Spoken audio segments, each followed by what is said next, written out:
Welcome to Cultivating Equality, Stories of Women and Men, an audio learning program funded by Fives.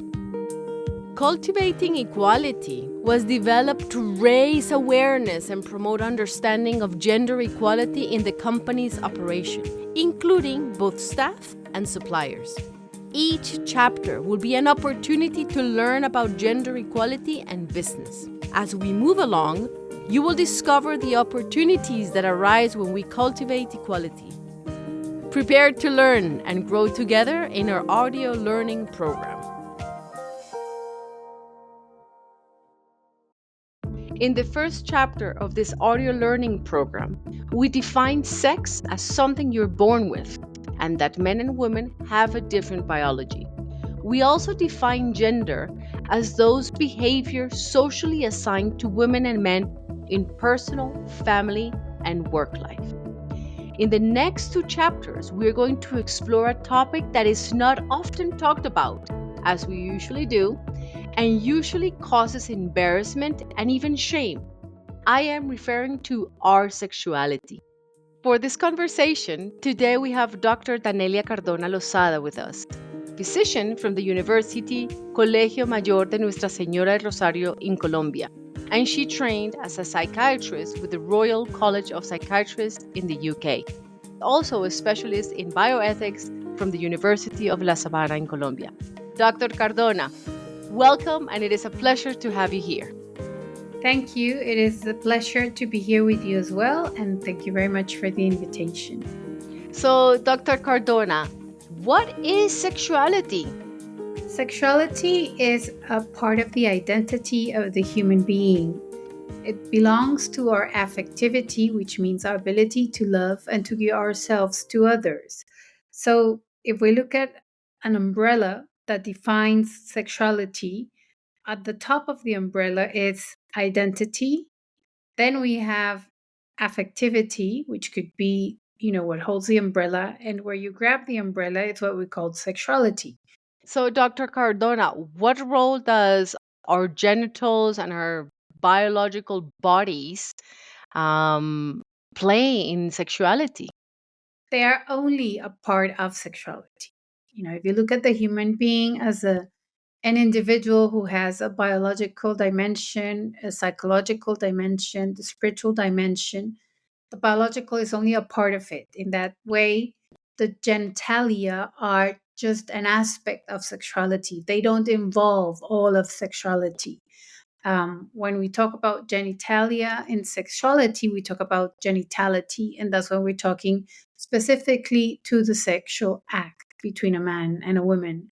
The rest of the sexuality is how we act, how we behave, how we feel, how we think as men and women. Thank you for clarifying that because it's very common that we use as if there were synonyms sexuality with having sex. So I would like to take advantage of your vast experience in working with women and women in sexuality to ask you what makes up female sexuality specifically. So, if we believe that sexuality is part of the identity of the woman, well, it's all of her. So, all of her body, all of the cells in her body are marked, are identified with the XX gender, which means she's a woman. Her brain is smaller than the man's brain because we are smaller in size, in frame, in bone frame. The woman is smaller, but the ratio of our hips, the width of our hips, is wider than those of men. And of course, the way we feel, the way we talk, the way we express ourselves is different from that of men.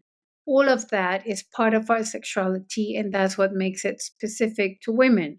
Of course, our genitalia are different than those that belong to men as well. Dr. Cardona, what composes, what parts of the body make up female genitalia? So, female genitalia are composed by what we call the mammary glands or the breasts, what we call all the reproductive system, which are the ovaries, the uterus or the womb, the vagina, and the vulva. Those are the genitalia of women. And those genitalia, how are they linked to female period or to menstruation? Within the female genitalia, we have the ovaries, which are influenced by hormones directed from the brain. And those hormones instruct the female reproductive system when it's the right time to release an egg or an ovum. So that creates a high peak of an hormone called estrogen. Once the egg is released, it lands into the fallopian tube, which is a little tube that connects the ovaries to the womb. And this is usually where conception happens. You know, when a man and a woman have sexual relationships, intercourse, usually the egg is fertilized in the fallopian tube and then it travels towards the womb, or would be implanted, nested, if you want to call it that, and then grow and become a human being. What happens after the egg is released is that the ratio in hormones change, and another hormone, which is a progesterone, is in charge of creating a safe environment for this new being that can come and visit, right? So the uterus, the womb, is filled with blood. If there is no conception, if there is no link between an egg and a sperm, which is the sexual part of the man, then menstruation is ensued. A woman will menstruate because no conception happened and she needs to get rid of the blood. And of course, this is due to another shift in the hormonal systems of women. So that is, I hope it's clear of how menstruation arrives to a woman's lives, linked with her reproductive system. Hearing you attentively, it seems like such a perfect, natural process, both menstruation and also pregnancy. Somehow, we've managed to create a huge taboo around sexuality. What can you tell us about this, why this has happened, and what can we do to break those barriers, to break those myths, and really enjoy our sexuality to the fullest? Well, it has to do with not understanding the concepts. So, as I said, sexuality is part of our affectivity and of who we are as human beings. We are sexed beings, we're not neutral. We have a sex that identifies our thoughts, our emotions, our actions. So, that's the first step. The second step is to understand what has been the messages I've received with regards to genitalia, to genitality, to sexual intercourse, to my own body. I think that is an exercise that we all need to do, is to review the messages we've received with regards to, the intimate areas of our body, the intimate areas of our emotions, the intimate areas of our affections, how we want to express those affections.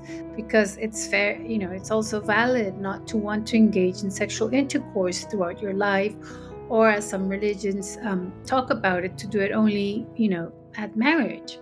So all those are messages that I need to review within myself and decide how I want to live, those messages that I've received. Do I accept them? Do I reject them? What do I think about my body? How do I want to express my affection? How do I want to live my genitality in relationships and throughout my life? So it's about knowing the concepts. It's about reconciliating myself with my history and the messages I received. It's about reconciliation with one's own body. It's about understanding the power of sex.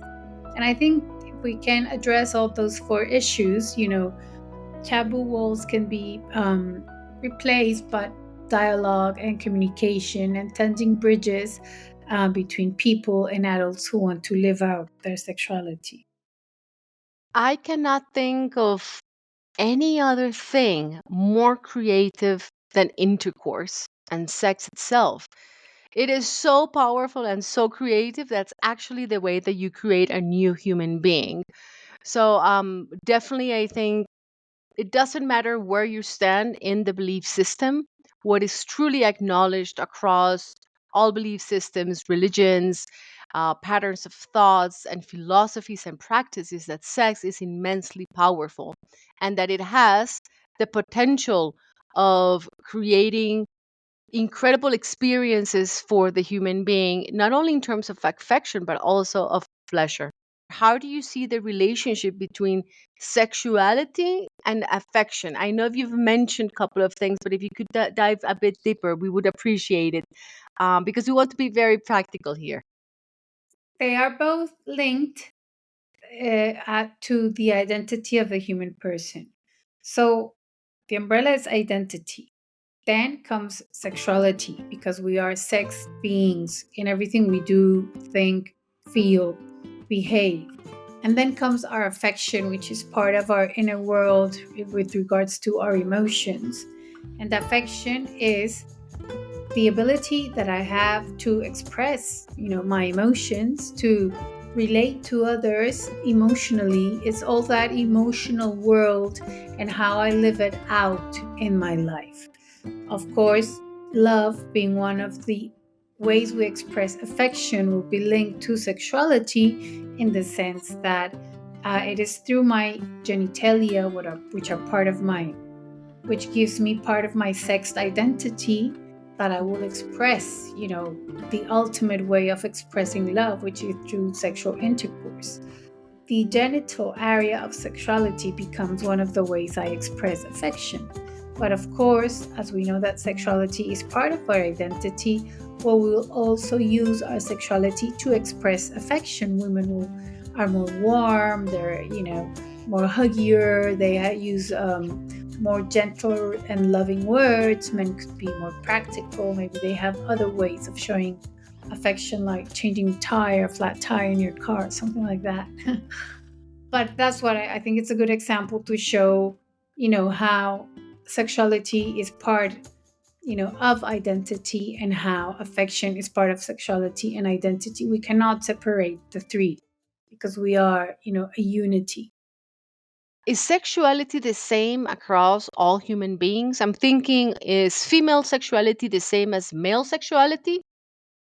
No, because we are biologically determined in different ways, in the sense that our sexuality is linked to our identity. Therefore, men and women will have different ways to express their sexuality, in the way they love, in the way they express affection. Women are much more relational. We like to talk, we are in touch with our feelings. Men usually, I mean, these are big stereotypes, but we go with, the majority. Men usually are much more practical. They have a much more practical approach to life. They're simpler beings. And in that way, I think it's what makes us complementary, not better or worse, one or the other, but just complementary in, reconciliating ourselves in those differences. Also thinking about other identities, sexual identities like gays or lesbians. I think the human person has been the same throughout history. We don't change because we're built in the same way. We have the same organs, we have the same hormones. All human beings are made in the same way. In terms of the ideas or myths, if we want to call them like that, um, sometimes people don't believe that older people or that people with any sort of disabilities actually have, first of all, sexuality as we've seen it here. I mean, you've explained as a wider concept that involves many areas of life, but that people older or with some sort of disability or even health issues actually have sex. What's your approach? What's your understanding of this?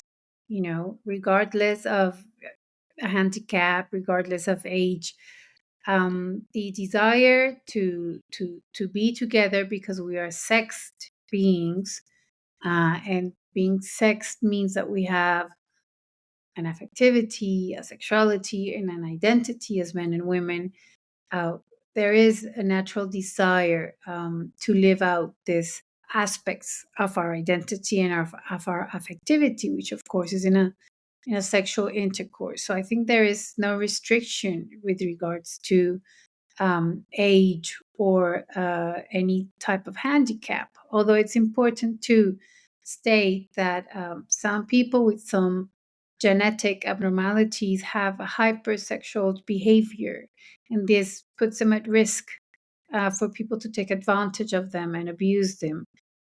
Thank you for bringing that up, the issue of consent, right? That sexual encounters need to be consensual, and that it's not only between, and first of all, done between adults. Second of all, that there shouldn't be any sort of power or infringement on the other person, whether the person is a minor, whether the person has a mental disorder of any sort or a cognitive disorder, and even between couples. Do you have any particular cases where consent becomes part of the key of having a healthy sexual encounters and relationships? Today, we forget about the freedom that's inherent to every human being. And if we take that into account, of course, consent is part of leaving my freedom and allowing the other his freedom. We can't imply consent, we can't force consent. The human being is born free, and that means that I am free to make my own decisions. So, one last myth or very frequent idea that I've heard around, people saying things like, oh, sex solves everything, all problems are solved in bed. What would you have to say that pervasive idea in our societies? What enriches our emotional life, what enriches relationships is emotional intimacy. And in English, I love the word intimacy because it means into me you see. Into me you see.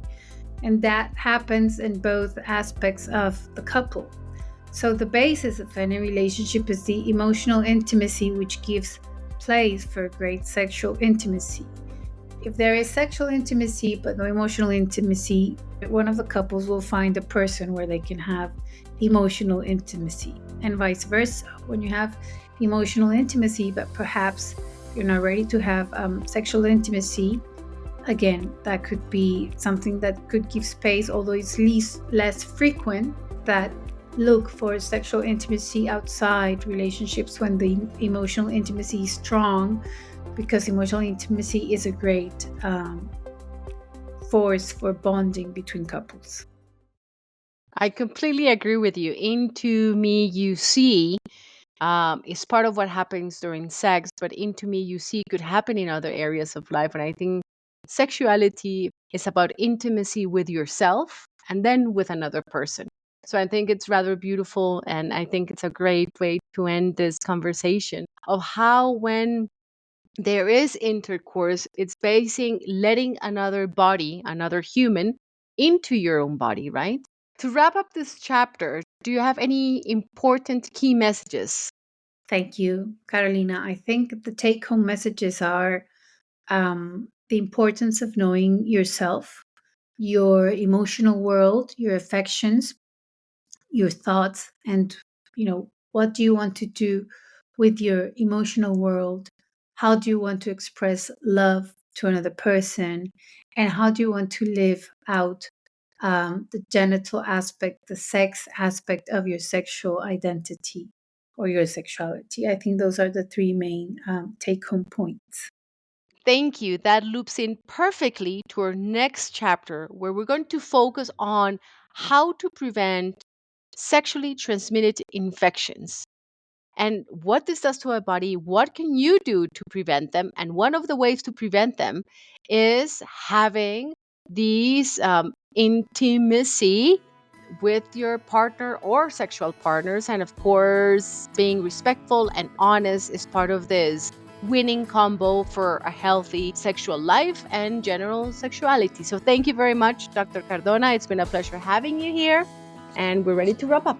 Thank you, Carolina. It has been a great experience to be with you in this amazing audio learning project. And so we come to the end of this chapter because sexuality shapes us all and deserves to be explored fearlessly and with great curiosity. Today, we open space for freer and more empowering conversations because sexuality isn't just about pleasure, it's identity, connection, self-knowledge, and above all, a right that no one should fear embracing. 3 key takeaways. First, question your beliefs and let go of guilt and shame. Know yourself, accept yourself, and own your sexuality with confidence and responsibility. You're not in competition with anyone, and you don't have to meet anyone else's standards. Second, educate yourself. Learn how pleasure works for you and for women and for men, how life begins, how fertility functions, and how to make informed choices about family planning. Knowledge is power. Third, redefine intimacy. True connection requires mutual respect, communication, and awareness. Sex is more than just intercourse or penetration. Love isn't found in the genitals, and the erotic is a celebration of life itself. And now, it's your turn. Keep this conversation going. Talk, listen, question, and explore. Because understanding our sexuality, your sexuality, is understanding your humanity. And today, I leave you with the words of the German philosopher and poet Nietzsche. To love sexuality is to love life, the veneration of the creation of life, affirmation of the triumph of life over death. Thank you to each and every one of you who is listening. Infinite thanks for your time. Infinite thanks for your attention. And see you in the next chapter where we will continue to cultivate gender equality.